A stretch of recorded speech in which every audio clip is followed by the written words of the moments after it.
Yes, trending naman si Mariel Padilla ngayon dahil sa pagpapaglutat drip nito sa mismong opisina pa ng kanyang asawa na si Senator Robin Padilla. Deleted na ang post ni Mariel sa Instagram kung saan nakasaad sa caption na drip is our motto matapos na makareceive ito ng backlash sa netizens. Ayan, napanood ko nga yun. Talagang live na Sa live video. siya. Yes, we're here in Senate. Ganun-ganun po, diba? Walang Alam naman mali natin, siya. Very bubbly talaga itong si Mariel na. Hindi na natin babanggitin kung ano yung ine-endorse niya. Pero sabi nga niya, yung pagpapagluta drip daw, strike anywhere. Kahit saan pwede. Oo, di ba Oo, sabi diba? niya? Parang ina-advertise niya doon na kahit sa Senate pwede. Yun lang. Pero alam mo, sa kanyan talaga, maging careful Oo, na lang oo tayo. nga. Kasi remember si Aiko Melendez, yung mag-TikTok Yes. sa session hall, di ba? Oo. Nabigyan ng ibang kulay. Kahit tapos naman pala, wala pa yung session nung ginagawa yun, pero naging issue, di ba? Correct. So parang ganyan din yan, nasa opisina ng Senate, tapos gumaganyan ka, nagiging ibang issue Ayan, sa iba, di ba?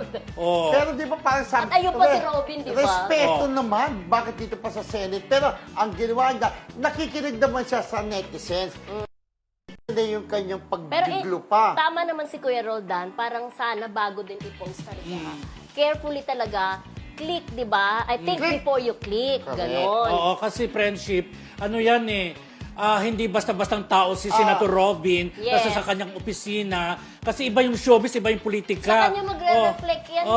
eh. Oo. Iba friendship talaga pag showbiz, parang okay lang yan. Baliwala lang yan, Oo. di ba? Parang kahit saan tayo, okay lang. Go, ganyan. Oo. Pero pag may ganyan, iba talaga. Parang doon pa siya nagpo-promote, Parang di ginawa ba? daw salon.